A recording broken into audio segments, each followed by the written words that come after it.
What we've got here is...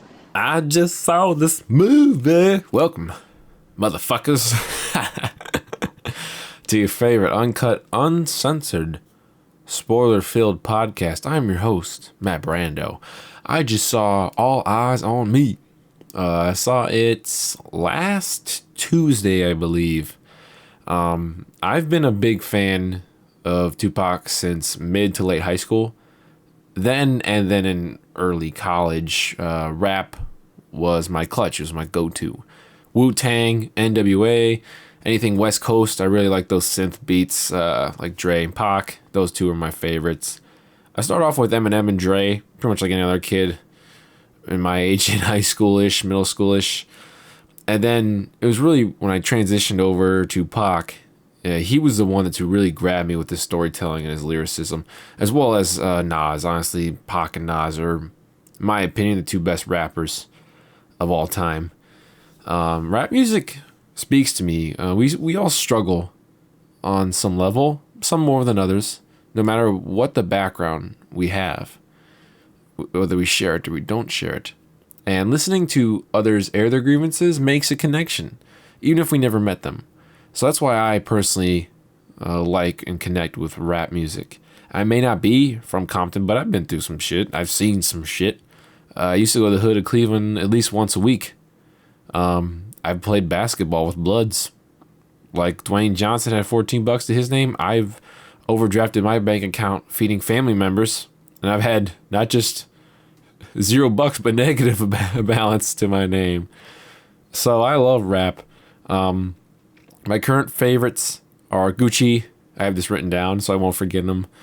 A$AP Rocky, Riff Raff, Future, J. Cole, Ray Shremmen, Travis Scott. Oh, dude, I'm bumping so much Travis Scott right now. Holy shit. A little bit of YG, I guess. I don't have that written down on my list, but I was like, I gotta say YG. Schoolboy Q and Kanye. So yeah, that's my current rotation for my recently played in Apple Music. But obviously, I love the classic shit more. So before I saw the film, one of my many friends in Detroit, Zach, shout out if you're listening, Zach, you probably ain't. Maybe I'll post it to you, or I'll message you this link so you can listen for your name drop here. He had a Facebook status talking about the film All Eyes on Me, and a shit ton of people, his friends, commented on it. A third of the people said it was good. And then about 2/3, or maybe half, I don't know, at least half, said it was like bad or like a Lifetime movie. Still, seeing this, I hoped for the best, that All Eyes on Me was going to be good. Then I saw Jada Pinkett, the very beautiful, the very talented Jada Pinkett Smith, bashing the film's writing, but praised the kids who played the roles of Pac and herself. She said the scenes she was in didn't happen in real life, like her saying goodbye to Pac before he left Oakland and he read her the poem. That never happened. Seeing him in the club, telling him he's doing wrong. That never happened. So Jada went on Twitter and voiced her displeasure. Then I finally got to see the film. So are people wrong when they say that this movie plays like a Lifetime film? They're not wrong. I agree with them, sadly.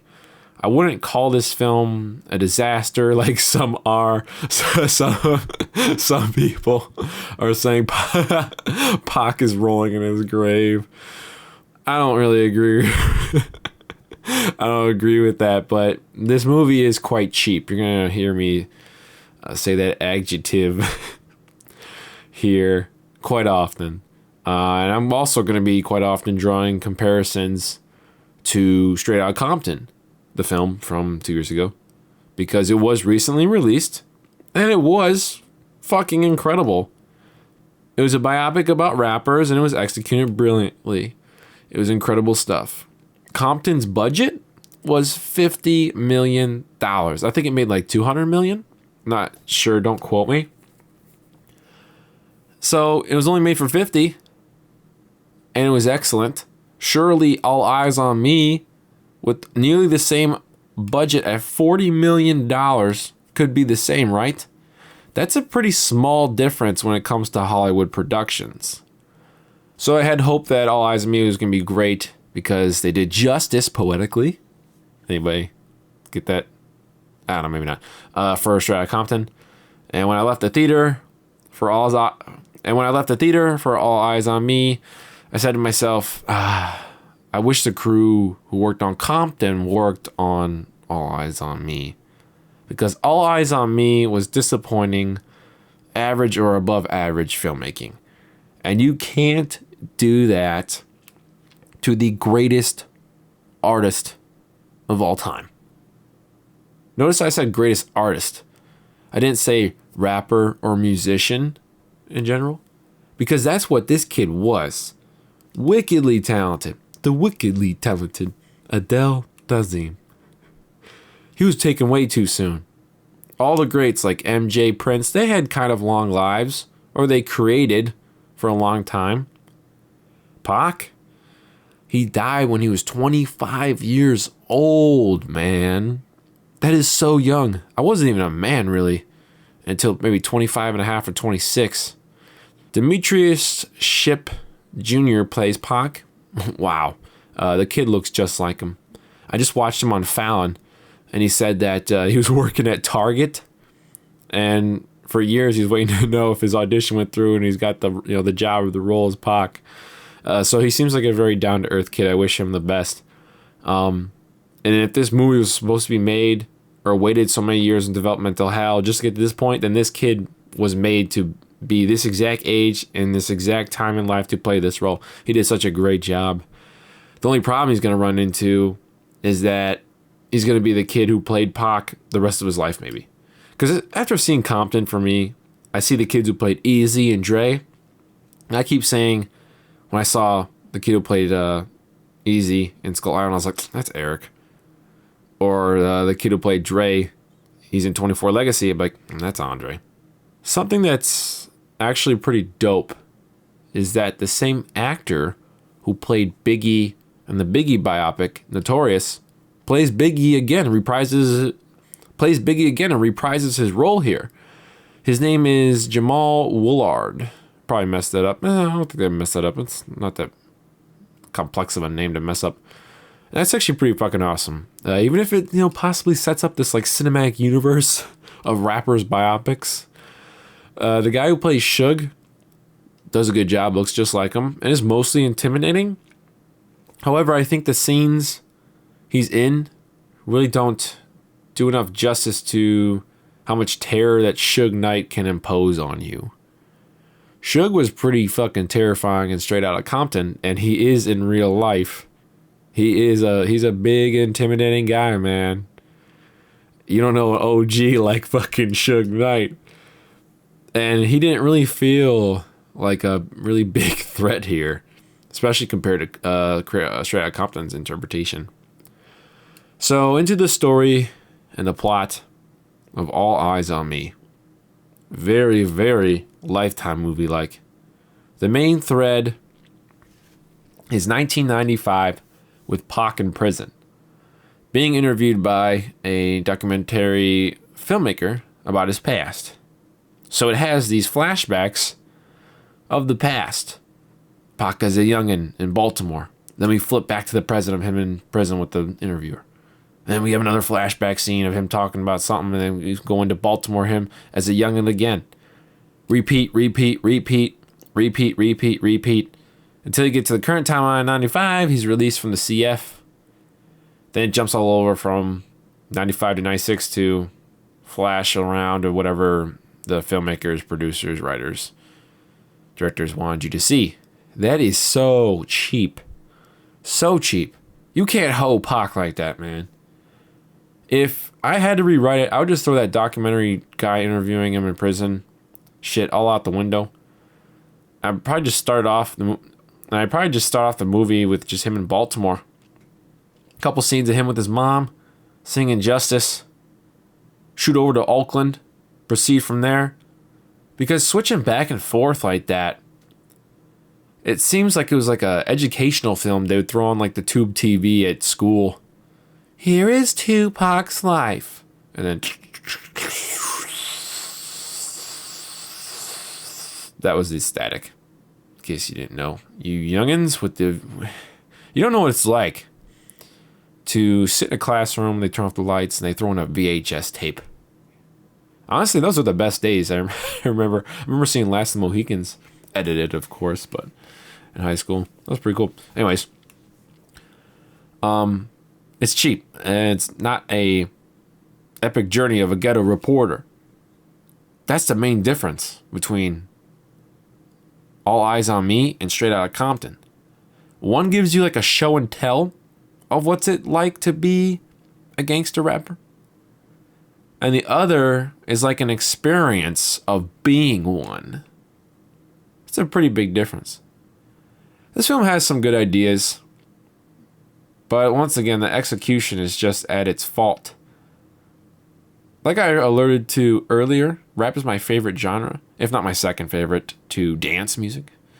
There are moments where you can sing along with the song, like in Compton, like Boys in the Hood. I think that was the first like sing along chance you got.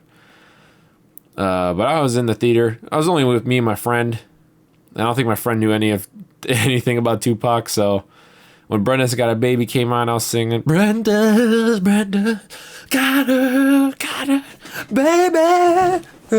I can't sing, but Brenda's got a baby, but Brenda got a name. Damn shame. Girl can hardly spell her name. Two of America's Most Wanted, Hail Mary. Come with me, Hail Mary, on the quick sea. However, it was definitely like they just put it in there. It was forced. You know, here's a moment where the audience can sing along, rather than it like naturally rising to the story's occasion, like in Compton. This was literally the formula. Play the intro of the song, like the beat, the hook. You get the first verse, the hook, done, end. Next song. That was, I think you get like 3 songs when, the fuck was that? That was like MTV Unplugged. It was Live at the House of Blues. I think there's a CD, is the live CD with him and Snoop. They just Two of America's Most Wanted or something. It was Outlaws concert. I don't know. But it was him and Pac, and it's an album. I think it was like 96, Live at the House of Blues. But there's like 3 songs, and that's exactly how the 3 songs they play them. It was just all pretty much straight up for fan service almost, I guess. And speaking of Snoop, one of the worst decisions for the film was having literally Snoop Dogg dub over the actor that was playing Snoop Dogg. I'm not fucking kidding you. In Straight Outta Compton, they let the kid who played Snoop play Snoop. They let him act. But for some fucking reason, they thought it was a good idea to bring Snoop in and have him dub over the dialogue of the actor playing him. That is easily one of the worst ideas I've seen in a long time. However, the cheapest my God, what the fuck is banging in here? However, the cheapest decision the film made was the climactic death of Pac. It's pretty notorious how he died, but the way it was handled in the film was terrible. Terrible direction, terrible cinematography, terrible editing. Terrible. Charles Barkley voice. They have a shot of like Pac's face. And then I don't remember if they cut away to black or they show the gun, but then they show the gun, but they cut to black. And I think you hear gunfire, so you don't see the shit at all. Maybe they cut back to the gun smoke from the gun. And the camera placement is bad. It's terribly shot, all the frames. It's all very, very cheap. I think they tried to go artsy here, trying not to offend anybody, or maybe offend Pac's legacy, but they failed, man. They should have just gone more like documentary style, realistic. This is a very pivotal moment in music history.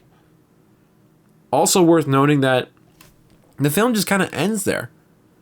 Pac is outside the hospital, blood rushing on the drive outside on the sidewalk of the hospital, in the ER area. There's no, Suge Knight investigation, no fault of the relationship that he had with Quincy Jones' daughter. Nothing. Most importantly, outside of just like a quick text at the end, that's it for they give you for Pac's legacy. And I feel like Tupac's even more popular after death than prior to his death. I mean, he was big shit, but he's fucking huge. There's no tribute, nothing outside that. This is his accomplishments total, and then that was it. Cheat, man. So Matt, do you have anything actually nice to say about the film besides just the actors doing well? Yeah.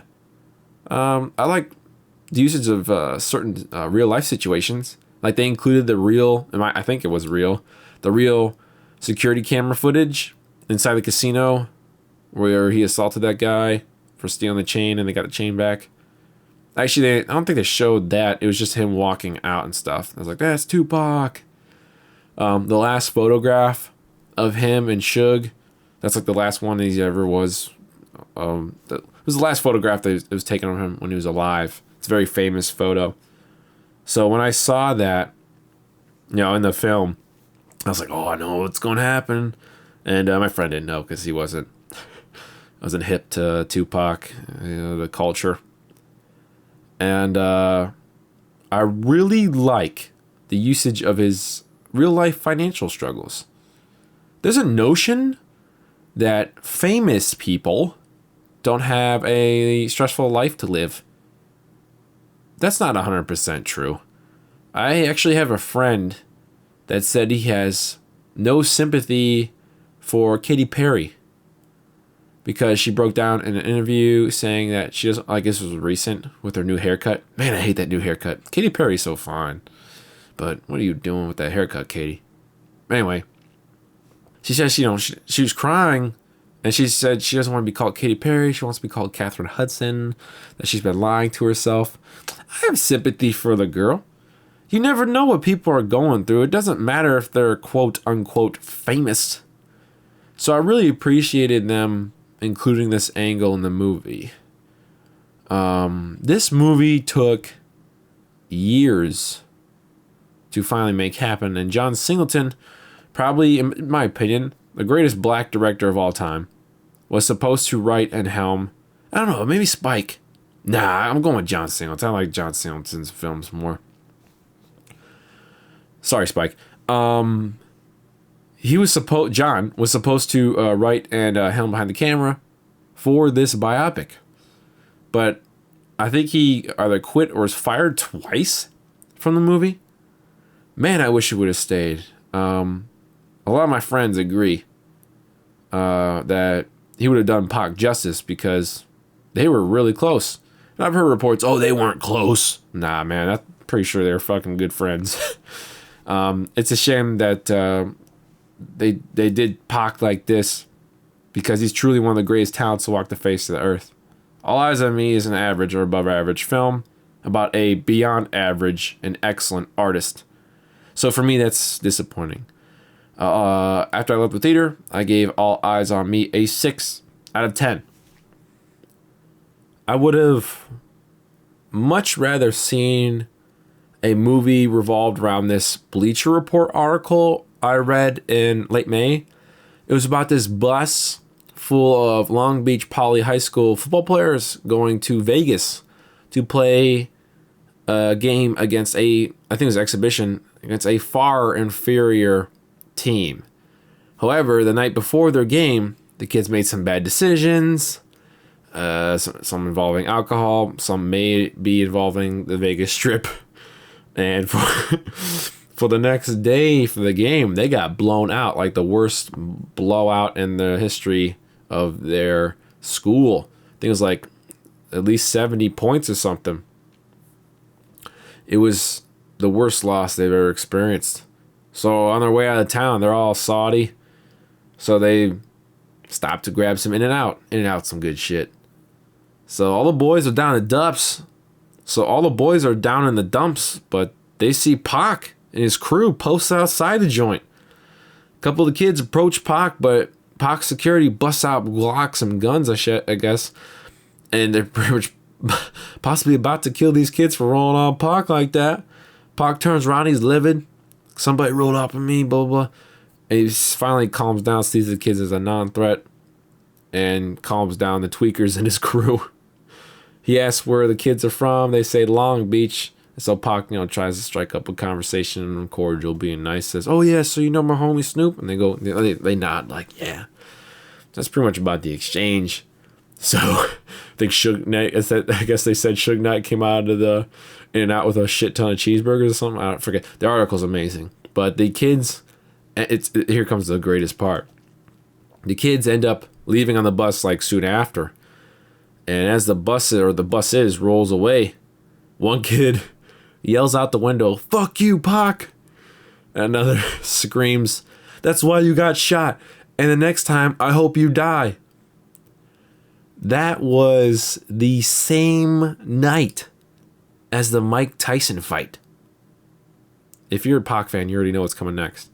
The same night Pac got murdered, September 1996. In my opinion, that story is a much better potential film than what we got with All Eyez on Me. A link for that story is in the description of this review on YouTube, or you can just Google the title of the article, Tupac, Glocks, and In-N-Out, a football team's running with the rapper revealed. So that was a great fucking read. That was a great story. I know I've been lately reading a bunch of dry ass shit.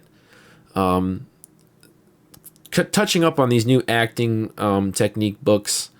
They're so fucking boring. And just other things that it's teaching you stuff rather than, and you're just like, I'm so sick of learning. Why can't I relax with a read that is entertaining and yet riveting? That story is. Totally recommend you checking that out. If you're a big Tupac fan or rap fan, check that shit out for sure. Great story. All Eyez on Me is a very polarizing film.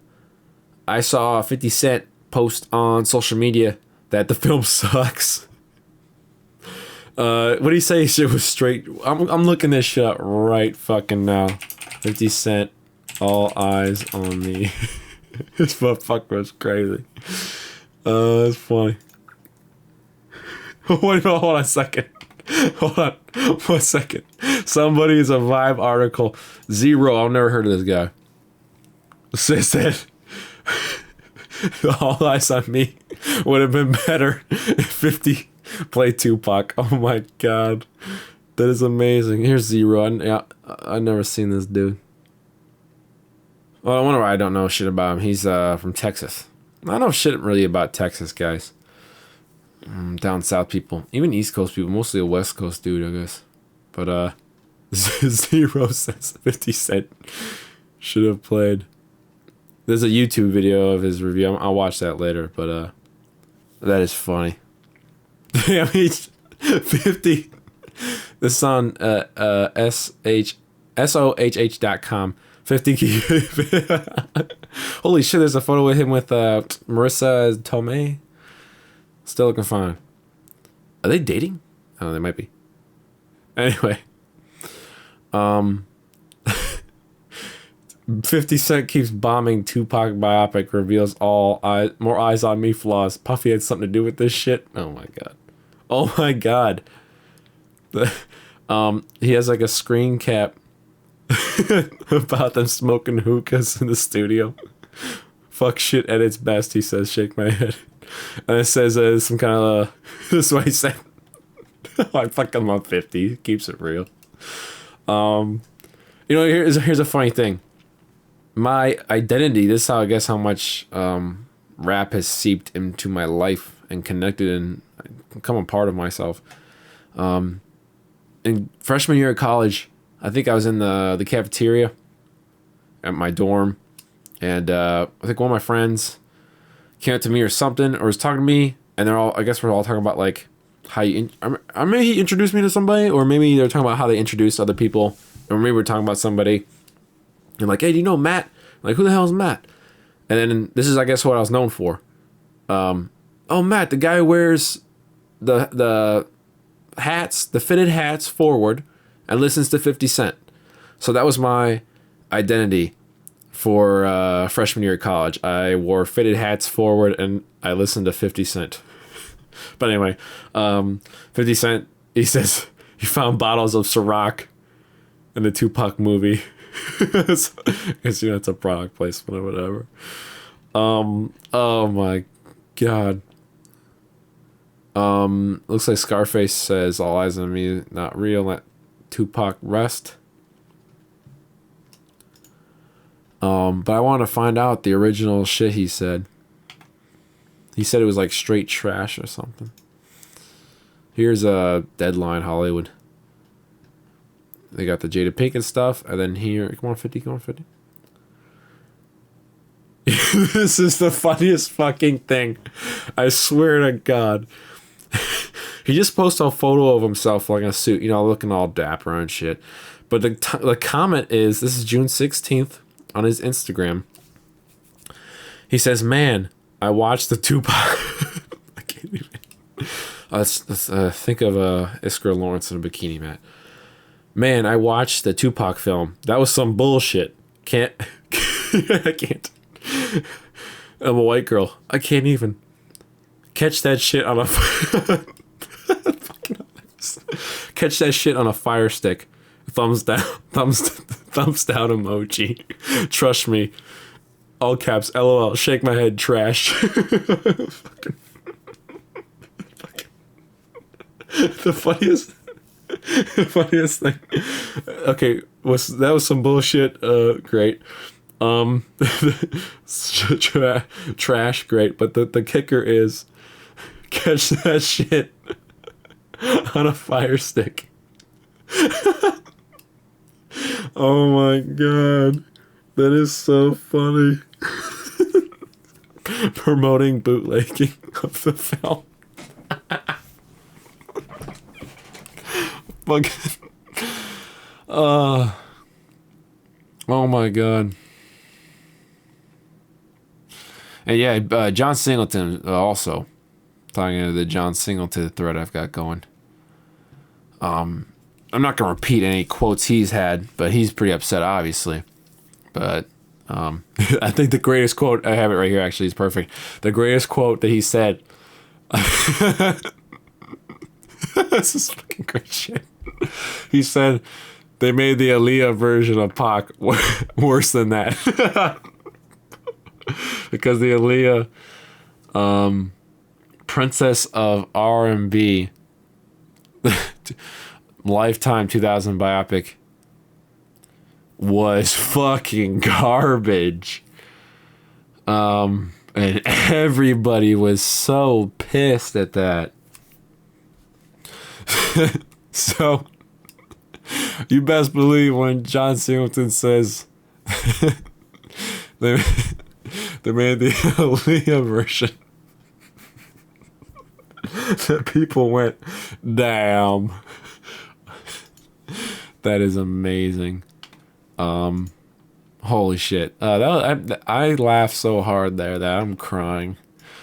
Oh Lord, that is some good stuff. Thank you very much for watching. I think this is the 9th installment of the I Just Saw This Movie podcast.